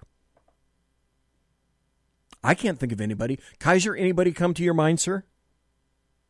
No, we used to have a saying, arguing with the Marines is like wrestling a pig in mud. Everybody gets dirty, but the pig loves it. Yeah. Well, meet Pig, Orange Man Bad. And he does. He enjoys I think he's old school enough that he's more old school than I am, and about as old school as you are, brother. And people can say all they want about either of us, and we both are like, so what? Yeah. Who cares? You know? We're immune. You don't pay my bills. You don't pay my bills, you don't fuck my wife. So yeah. I don't care what you think. Yeah, that's called perfect vaccination. Now, I want to throw another name into the mix here that you had specifically addressed with me earlier when we were considering doing the show this past Sunday. And maybe you can explain... before I get to that name, let me backtrack a little bit and maybe have you fill in some holes here. When we were talking about this, KAISER SHUFF, you indicated that Richard Grenell may also have been appointed because of his relationship with Germany. You mentioned it in passing in the first hour. But I want to go a little bit deeper into that in terms of one of the things that other people had mentioned was Grenell knows where the bodies are buried in Germany, and Richard Grenell knows where many of the bodies are buried in Europe, political bodies. And correct me if I'm wrong, Kaiser Schuff, but indications were also that Richard Grenell had a very serious influence, shall we say, in terms of Germany and other European nations finally beginning to kick up some cash in terms of support of NATO. So, So is that correct? And is that expandable in terms of Richard Grenell's influence and what he knows from his time in Germany? Yeah, he basically told Angela, he's like, look, you may not like Trump, but he gets things done. And you're going to either do it or you're going to have problems. And he goes, he's going to push and push. And what did she do? Submitted. Yep. And in Germany, a lot of the people, and I didn't believe it until I was stationed there, and friends of mine who were German told me, and then I looked it up, and it's actually true. We wrote the Constitution for Germany, and part of it states they can no longer wage aggressive war. We did it to Japan, too, after the Second World War. But what a lot of people don't know about Germany is actually a sub-state, like not a protectorate. It still has its own GNP and stuff, but their government is controlled by us. And that's a fact. See, when East Germany devolved under Honecker after Ulrich died, when East Germany devolved, the Soviet Union took it away. We're like, good riddance by Gorbachev. Well, we didn't do that. So still to this day, that's why Angela Merkel was a big, not proponent of diversity. She was one of the biggest advocates to stop diversity in Germany. She had her meeting with Obama in 2015. And her tune changed. See, okay, where's this? From what you said, from your lips to God's ears, that is exactly correct, because I can remember specifically, for whatever reason, this still sticks in my brain. I can remember from 2010, Angela Merkel saying this specifically. In Germany, it's called multiculti. And Angela Merkel in 2010 was saying that multiculti does not work. Right. And multiculti is what she has now embraced by taking, essentially, I submit, ruining Europe, at least Western Europe. I'm not sure about Eastern Europe. There's still some holdouts there, Poland and Hungary and whatnot. But Western Europe, it's been completely collapsed from within, from refugees, from people that have no interest whatsoever in assimilating and are holding on to Islam, Sharia law, etc., and their goal is to turn Western Europe into a Sharia haven. Now, that having been said, and I don't know if you know this answer, but the first question that came into my brain when you said that, and I should have been asking the question, but didn't, is what changed with Angela Merkel that she was against multiculti, and now after having met with Obama, she embraced it with open arms to the point where she has trashed Europe and certainly Germany. So what do you know, Kaiser Schuff? What changed in that meeting? What happened? I have no idea. I do not. Well, Merkel's an interesting study. You know, she's a physicist. She's not a dumb woman. She's also not a Nazi, from what Dave said. What I will tell you she was she was with the German youth movement movement in East Germany. She also, at the FDJ, she also worked for the Stasi as an informant. And everybody knows that there's a book out called I'm Angela. And so anyways, this is fact. She's very lefty, and yet she went into the Christian Conservative Union, the CDU. So anyways, I don't really, you could do a whole show on Merkel. She's just got a lot of bodies buried, very easy to be manipulated, and she's smart enough to know when to shut her mouth. Okay. What I'd like to do, Kaiser, is eventually I want to get over to coronavirus before we have to wrap up the show. But I have a couple of questions that I hope to use to wrap this together. You told me to take a peek at a guy with three names and examine him. We haven't yet mentioned this individual. So when I do, I'd like to have you explain what it is that you may or may not know about this guy. And then that'll take us down to the bottom of the hour. We'll take a break. When we come back, Kaiser, what I'd like you to do is, following the break, kind of wrap this all up. Why is Grenell's appointment important, and what do you see coming out of it? But I'll ask you that question after the break. In the meantime, you mentioned to me on Saturday, when we were considering doing this show on your show, you mentioned an individual by the name of Robert David Steele. Who is that? Yeah. And why is that person significant?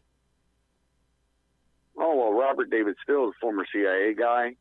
He's the one who started the open source everything movement. I mean, the Marine Corps adapted it for intelligence, and so did DIA and a few other agencies. And what that means is it's not functionally being used as it's supposed to be, where, you have secrets that should be secret. And then you have secrets that are secret just because they can be secret. But they shouldn't be. There are some things that are needlessly, believe this or not, BZ, there's stuff that's classified that it doesn't matter if somebody saw it or not. I'm not joking. Stuff that's like, mundane crap. And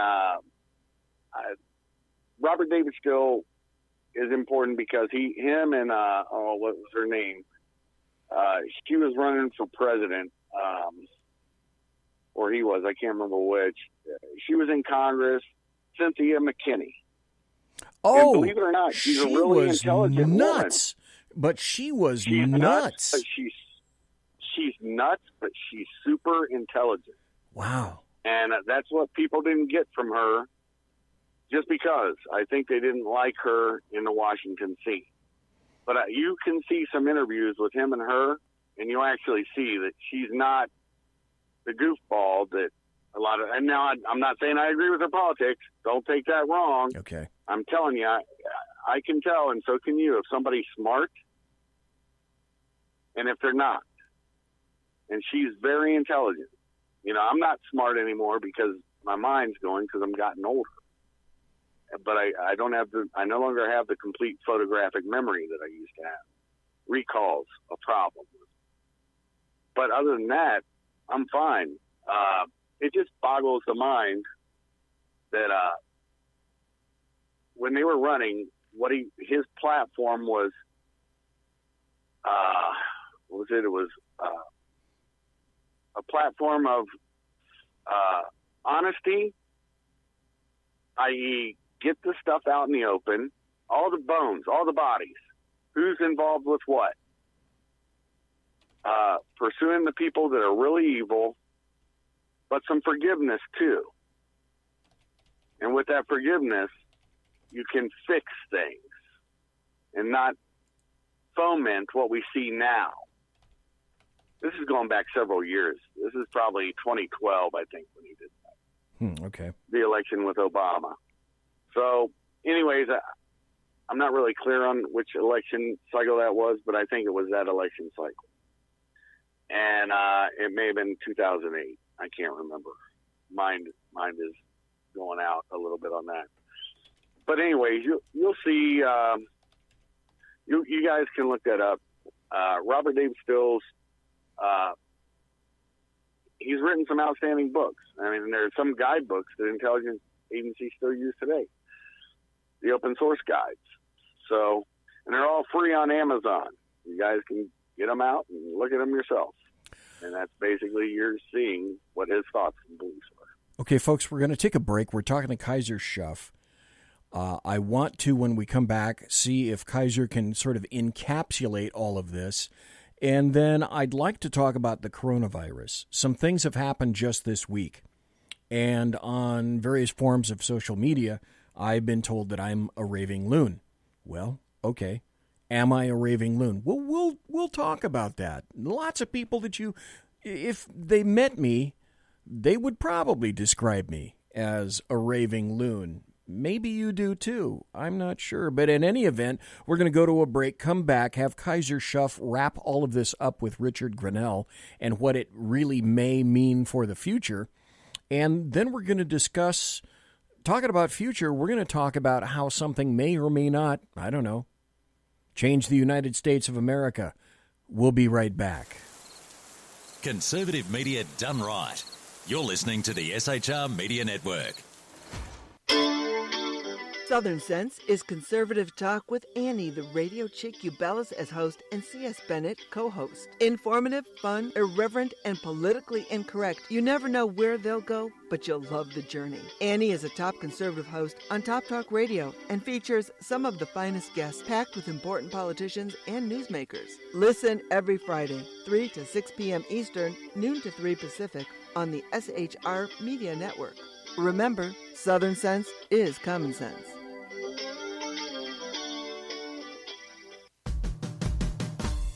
It's your business diva here, Melanie Collette. I am inviting you to a front row seat as I discuss some of the most intriguing details of wealth and finance with today's movers and shakers in the world of business. Listen in and discover financial truths on a global, domestic, and household scale. Uncover topics that will impact your wallet today and in the future. Money Talk with Melanie airs Monday through Friday, 5 p.m. East, 2 p.m. West, right here on SHR Media and High Plains Pundit Talk Radio. You can't afford to miss it. From a public locker inside a dilapidated Long Island rail station comes a show designed to piss off liberals using truth, facts, and ridicule. The Lid Radio Show, featuring the conservative voice from the People's Republic of New York. The Lid himself, Jeff Dunnett. Tune in every Wednesday at 2 p.m. Eastern, 11 a.m. Pacific on the SHR Media Network. Go to shrmedia.com. At Lid Radio, we fight for the truth, justice, and a good kosher T-bone. If you don't listen, Hillary Clinton might sneak into your bedroom in her housecoat late at night and blame you for her election loss. It's the Lid Radio Show with Jeff Dunnett. Conservative media done right. You're listening to the SHR Media Network. Good evening. Broadcasting behind enemy lines in occupied California, the bloviating Zeppelin's Berserk Bobcat Saloon radio show is featured on the SHR Media Network every Tuesday and Thursday night for 2 hours at 11 p.m. Eastern and 8 p.m. Pacific. Whilst manufacturers are running out of metal for the diapers of the leftists, BZ continues to radically change the world of leftists, one diaper at a time. Stop balancing your checkbooks. Stop cleaning your fish tanks. The bloviating Zeppelin's Berserk Bobcat Saloon radio show is your magnet for truth, justice, obesity, a darkened studio, and late-night freedom. No United States of America freedoms were abridged in the making of this ad. This is Shannon Wright. And this is Michael Wright. Reminding you to listen to The Right Way with Shannon and Mike. Every Monday through Thursday. 7 to 9 a.m. Right here on SHRmedia.com. Join me, Jack Alexander, for the Jack Alexander Experiment podcast, as I take a unique outsider's look at the issues affecting the USA. I fearlessly take on the issues that everyone else is too scared to touch. The Jack Alexander Experiment podcast is available wherever good podcasts can be found, like Spreaker, iHeartRadio, and Google Podcast. The Jack Alexander Experiment, because it's not a matter of left versus right, it's a matter of right versus wrong. After 6 years covering terror and corruption, the unpleasant blind guy is making a change. I'm Dave Milner. Join me on Spreaker and YouTube through SHR Media and on the Western Free Radio Network as I team up with Jeff Mitchell, host of the English Defense League radio show on blogtalkradio.com. Check show pages for airtimes. It's the Unpleasant Blind Guy. On EDL Radio. There's no surrender, ever. Because truth is not always pleasant. Featuring the effervescent contrarian sackheads Clint, plus the unrestrained bulbosity of BZ, the Sackheads Against Tyranny is a real chat show. Doubling your late-night conservative talk show pleasure with double the hosts, you can listen every Wednesday night at 8 p.m. Pacific, 11 p.m. Eastern. Please note, some contents may have settled during shipping. Member FDIC, batteries not included, warranty void in Montenegro. Conservative media done right. You're listening to the SHR Media Network. And we're back. It's the final 25 minutes. And we've been talking to KAISER SHUFF all night. And what I would like to do now is have KAISER kind of wrap up this intelligence shindig in terms of, we've got Richard Grenell in there. What do you think we can expect, and what do you think that Donald Trump believes that Richard Grenell can do in terms of intelligence? Here's what I hope. I'm looking into my crystal ball. Here's what I hope. Grenell can finally declassify the intelligence IG's report, which should never have been classified. Ooh, one of those things that I said shouldn't have been classified. That's getting it out in the open. And the president can do it, and so can the ODNI. Okay. And that way, Adam Schiff's little lies all get put out on Front Street. Secondly, I hope that he can convince the American people. I hope he takes more of instead of a backdoor approach, which him going on Rubin is a good sign, where it's a front door approach where he says, we need to get the UN out of the USA and stop letting it suck off the taxpayers' tit. That's the two things I hope he does. But we'll see, right? Yeah. You know, I've been looking at some articles here, and we might have to do the coronavirus at the very, very, very, very, very, very, very, very end, because I found a couple of other articles that I want to address with you before we go tonight. There's an article from CNN Politics which says more departures are expected at the nation's top intelligence office. I cannot help but think that this is part and parcel of what Trump is doing. CNN wrote that some intelligence officials, top intelligence officials, are looking to leave following the recent upheaval at the office that oversees the 17 intelligence agencies of the U.S. government. So maybe this is OMB's attempt to turn shit upside down again. Now, Richard Grenell is a temp dude, but apparently all of this is causing quite a flutter in the White House. There's another article. Oh, this is so sad. From MSNBC, and I had to mention this tonight. White House Purge campaign hunts for those lacking loyalty to Trump. Stop. People in the White House serve at the pleasure of the president. No one has a proprietary property right to be at the White House. The president, any president, male or female, has the ability and the pleasure to surround him or herself with anyone they damn well want to. And yet all the leftists are going apoplectic over all of this. They write, it's easy to marvel at a paranoid president on the hunt for possible skeptics, but there are also practical consequences to Trump team's purge. We just talked about how this goes against everything. Waking up every day to have to fight, well, everyone. Everybody. Then there's the story. I'm sorry, KAISER, go ahead. I was just going to jump in real quick and say Nobody said boo when Obama fired all those United States assistant attorneys and judges. Yes. Yeah. And they're at his pleasure, and that's okay.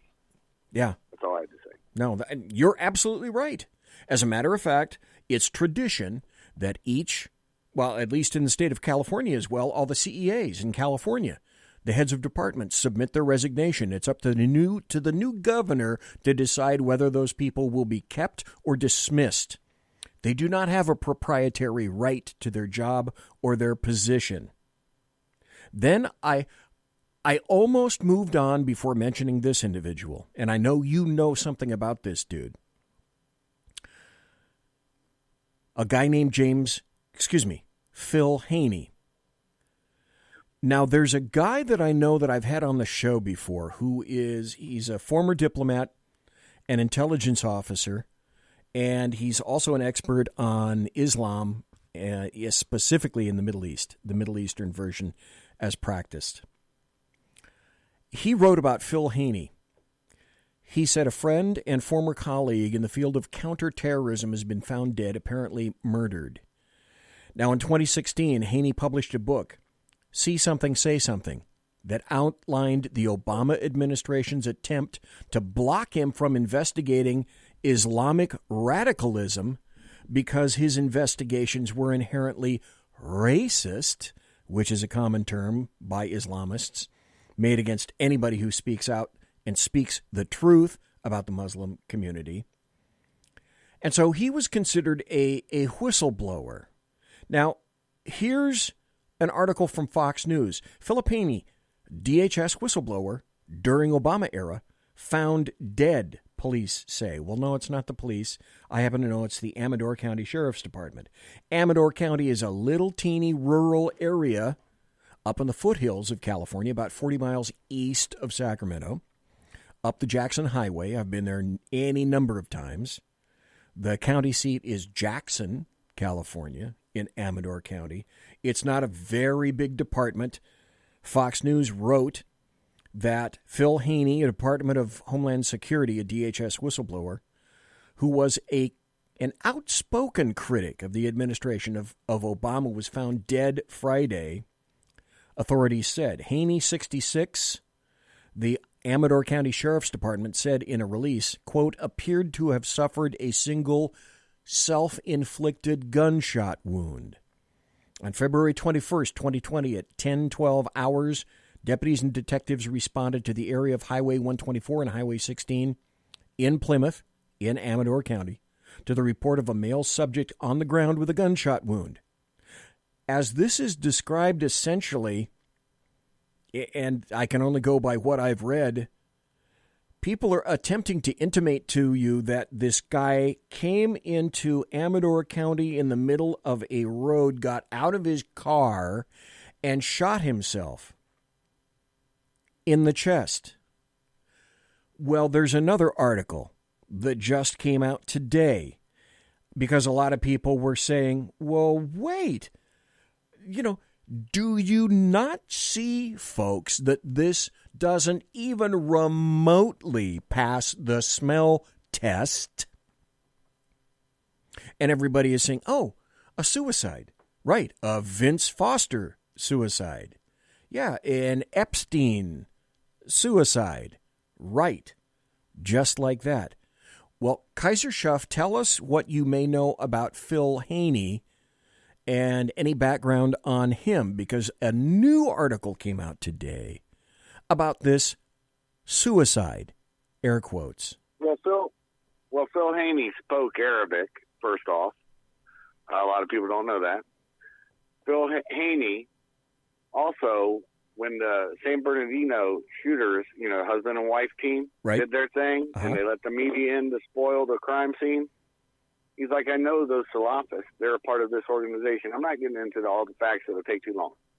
The point is, he knew this is that, and they shut him down. As a matter of fact, there was a fixer sent there by the FBI, standing right next to the sheriff, a black gentleman. He now has gray hair. I knew him when he had black hair. Real tall, lean, skinny dude. Look at the old picture when he was making the statement, the sheriff of that county. and you'll know who I'm talking about. And that wasn't no sheriff's detective. Well, the funny thing is, folks, if you remember about that, San Bernardino County came out with no information for a long, long time. And so one of BZ's oldest axioms is when authorities, if you suspect it's Islam, and authorities take a day or 2 or 3, and they're not telling you anything about it, yeah, it's Islam. And it was the truth about San Bernardino. Oh, yeah, that's a fact. But anyways, the end all with Phil Haney, here's what I would say. I don't believe it was a suicide. People forget that they had started forcing him to take out references to Islam and all the training for DHS. And this is during the time when we have a known Salafist who converted to Islam during the Gulf War when I was there. And he was CIA station chief in Riyadh by the name of Mr. Brennan, John Brennan. Yeah, and what do we know about John Brennan, Kaiser? Well, he's a Muslim. Yeah.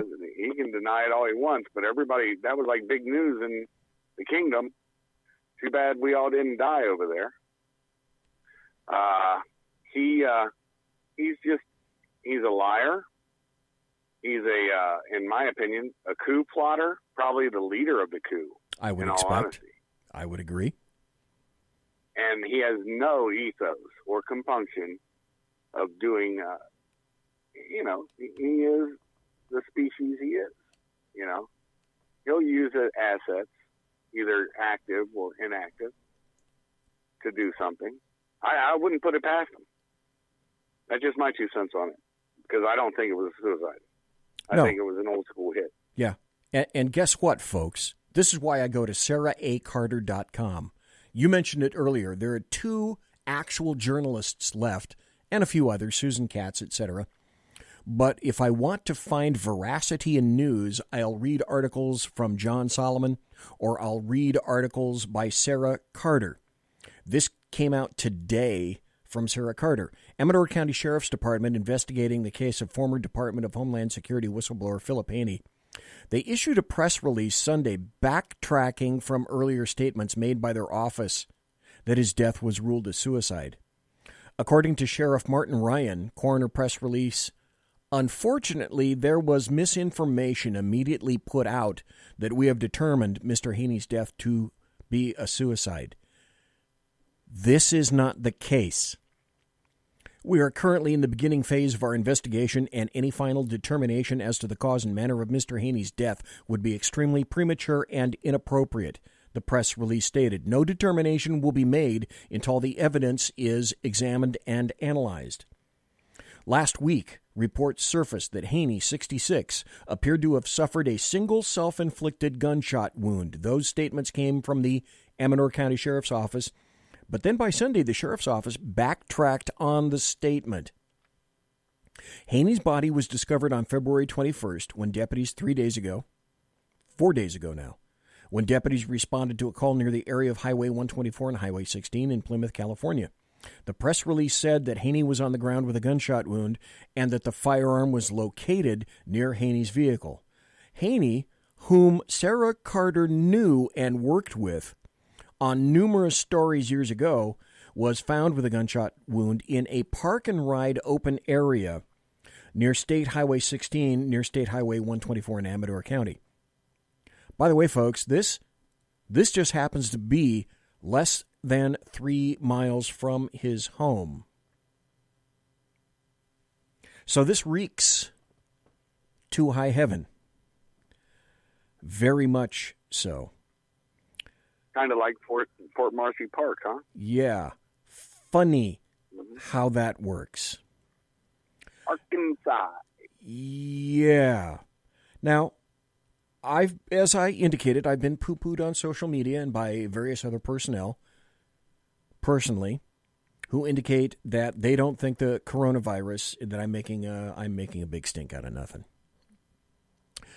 Well, today, CDC just came out and said, this is from the denverchannel.com, but it's on every news outlet now. CDC, it's no longer a matter of if the coronavirus will spread in U.S. communities, but when. So if you think it's not going to come to your community, well, you're wrong.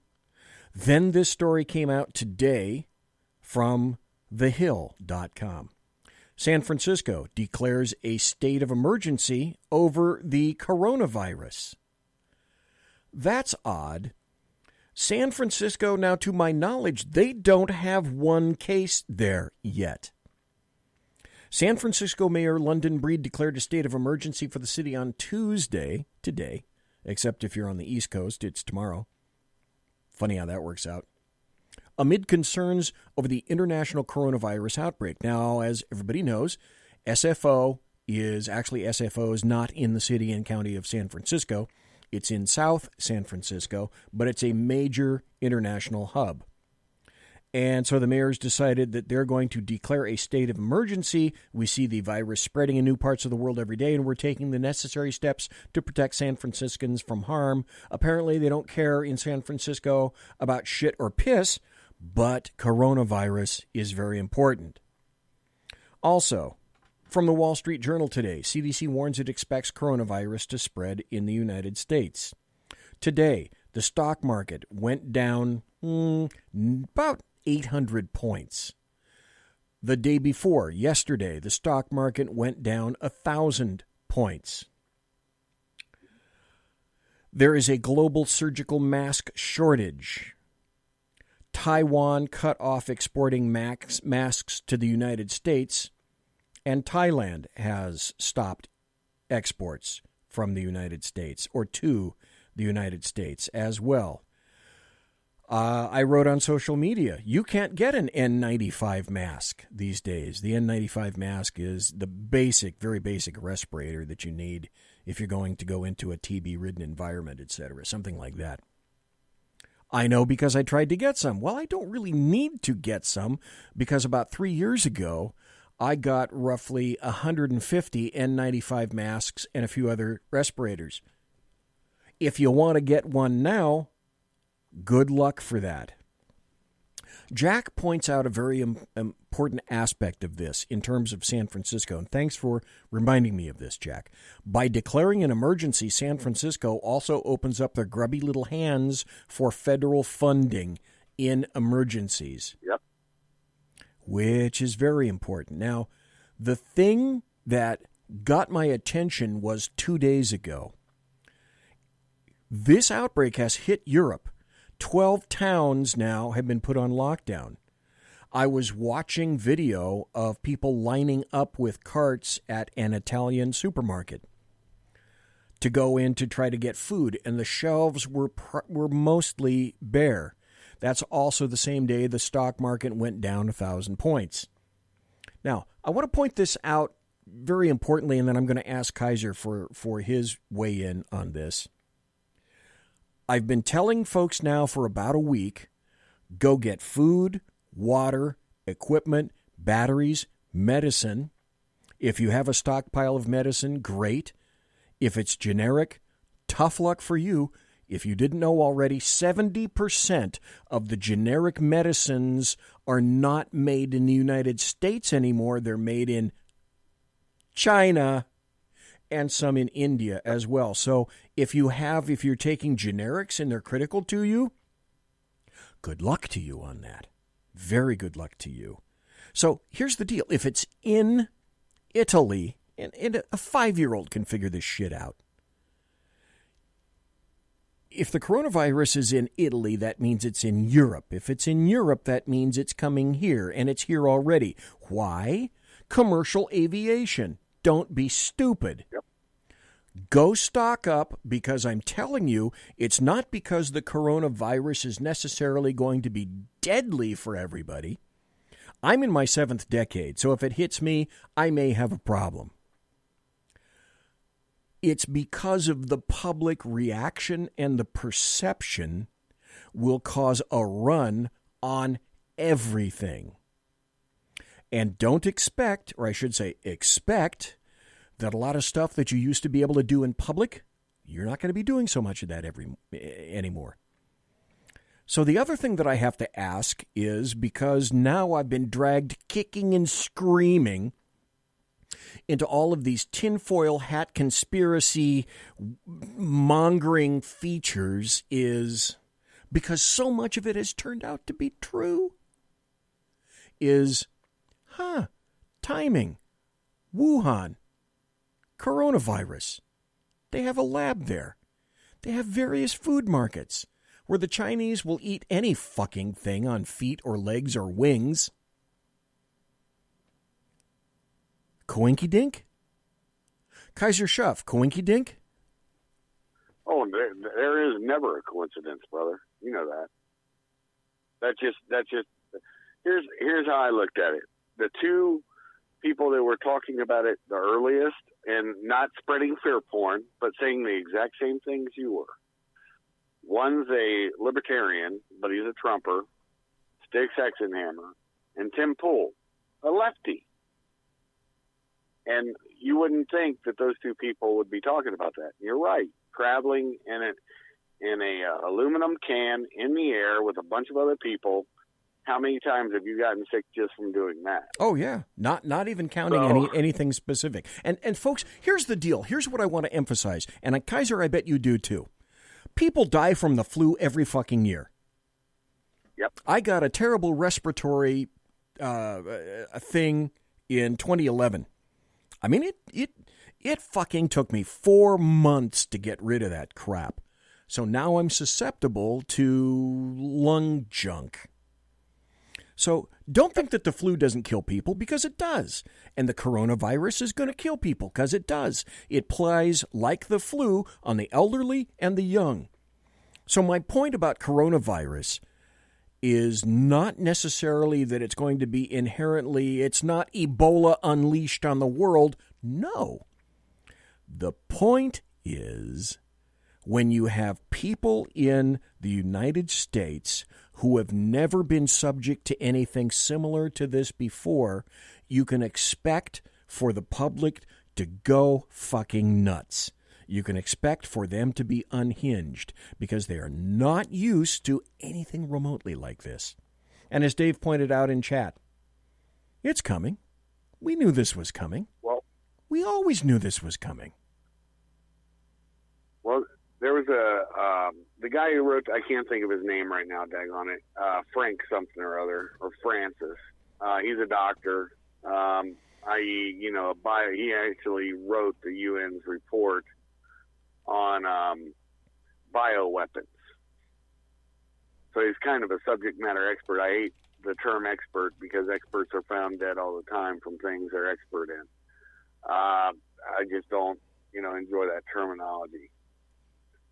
But he said that it definitely was weaponized, and this is going back several days. He said it was mixed with, the AIDS strain, the HIV strain, the coronavirus. That's why they're now calling it COVID-19. And it's persistent.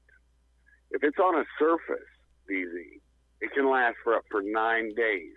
And it's resistant to one of our major deconning things that we use, and the Chinese use, everybody, for chemical and bio. And that's called supertropical bleach. When you see them spraying the areas in China, that's what they're using. And it's even resistant to that. So there are markers to it. And then a friend of mine in Al-Qut, he's a Muslim, an Arab, sent me this today. So just think about this. He was like, coronavirus appears to be extremely infectious and deadly in Iran, more so than when it started in Wuhan. It may be a mutation of the virus. Unfortunately, we won't know for certain until it infects a country that has more transparent healthcare system. Also, Iran's health minister confirmed today that he's infected, so it has reached the top brass of the Iranian regime. Al-Qut, Iraq, is 40 kilometers from Iran. So, be aware, folks. This is, I cannot specifically identify or state, because I'm not a doctor, about the lethality or the lack of lethality of coronavirus. I make what I say. I make these statements due to the fact that I and Kaiser and people like me have seen public reactions before. So go in and get what you need right now before this actually enters the brain pans of most of the lizard brains of people in the United States, and they will make a run on supermarkets, and you will find that there is very little to get when those runs are made all across the fruited plain. Don't say I didn't tell you. I'm not saying that I'm proposing death or this is any more lethal necessarily than the flu. The big difference of this is how people are going to react to all of the information that's being displayed and that's all over the news. Act now or pay later. That's all I'm suggesting. I'm not trying to be... The most lethal... Go ahead, sir. The most lethal part, brother, I agree with you, is the other hominids on 2 feet. They're going to be running to the store. Think about Black Sunday and Saturdays and stuff, and Black Fridays, all these little shopping events. Yeah, only this on steroids. Yeah, only this time it won't be because of Christmas. Kaiser Right. Schuff, thank you, my brother. Thank you for being here tonight. I appreciate it, sir. God bless. God bless and take care. Folks, we're going to have to go with this right now. Monsieur! Taken what?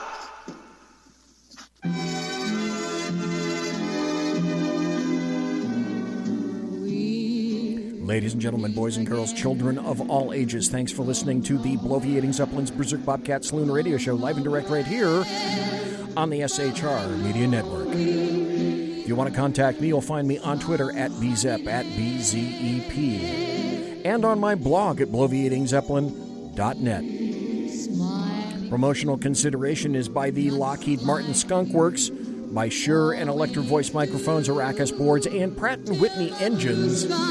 Thrust. You can trust. Tiaras are by My Little Pony. Also, thanks to my personal KC-135 Kettle 1 refueling team, with whom I will be consorting in less than an hour. Heads up. Information indicates rumors are that there may, in fact, be a Shat show tomorrow night. I have been in communications with Clint. Thanks to everybody who was in chat. Thanks to Kaiser for being here tonight. Thanks to you for listening live.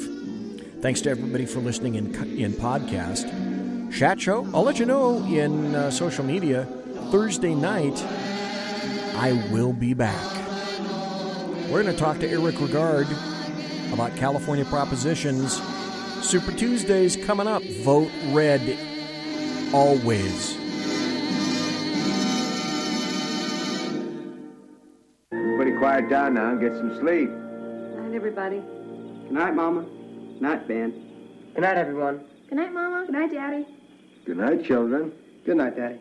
Good night, Elizabeth. Good night, John Boy. Good night, Jim Bob. Good night, Jim Bob. Good night, Jim Bob. What's going on? I was asleep. What's everybody doing? Good night, Good night, Jim Bob.